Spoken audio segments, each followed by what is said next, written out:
नमस्कार विद्यार्थी मित्रांनो, मी आसिफ शेख, स्पर्धा मित्र अकॅडमी धाराशिव. आजचा आपला दिनविशेष आहे 30 जून ॲस्टेरॉइड डे. बरेचसे दिनविशेष जे आहेत परीक्षेला कॉम्पिटिटिव्ह एक्झाम्सला विचारले जातात. ठीक आहे, जसे की आंतरराष्ट्रीय बटाटा दिन असेल, योग दिन असेल, महिला दिन असेल. तर आजचा 30 जून हा दिवस आहे आंतरराष्ट्रीय लघुग्रह दिन.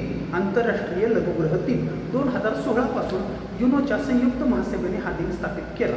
2026ला हा दिन साजरा केला जात आहे. आंतरराष्ट्रीय लघुग्रह दिन याची थीम आहे ग्रहांचे संरक्षण व लघुग्रह आघातांचे धोके. ग्रहांचे संरक्षण व लघुग्रह आघातांचे धोके. थोडासा वेगळा दिनविशेष आहे, विचारण्याची जास्त शक्यता आहे. लघुग्रह आपल्या सूर्यमालेमध्ये कुठे आढळतात? तर लघुग्रह सुरुवातीचे 4 आंतरग्रह व नंतरचे 4 बहिर्ग्रह यांच्या दरम्यान, म्हणजेच मंगळ व गुरु यांच्या दरम्यान हा ॲस्ट्रॉइडचा पट्टा असतो, म्हणजे लघुग्रहांचा पट्टा असतो. हे लघुग्रह सुद्धा इतर ग्रहाप्रमाणे सूर्याच्या कक्षेत फिरतात का? तर येस, हे लघुग्रह सुद्धा सूर्याच्या कक्षेत फिरतात, परंतु यांना स्वतंत्र ग्रह किंवा बटुग्रह म्हणून मान्यता नाही. बटुग्रह म्हणजे काय? तर जसे आपल्या सूर्यमालेतील 8 ग्रहांच्या नंतरचा जो 9वा ग्रह होता प्लुटो, या प्लुटोची ग्रह असल्याची मान्यता रद्द केली, कारण प्लुटो ग्रहांचे असलेले नियम फॉलो करत नाही.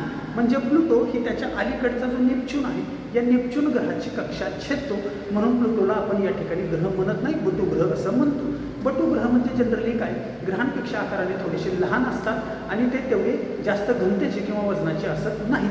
स्वतंत्र कक्षेतून फिरताना इतर ग्रहांची कक्षा छेदतात, म्हणून यांना ग्रहांच्या कक्षेतून काढून टाकलेलं आहे.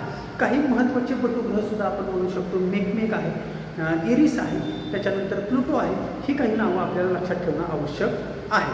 तर आजचा विषय होता की ॲस्ट्रॉइड डे, आंतरराष्ट्रीय लघुग्रह दिन 30 जूनला साजरा केला जातो. परीक्षेसाठी अत्यंत महत्त्वाचं, लक्षात ठेवा.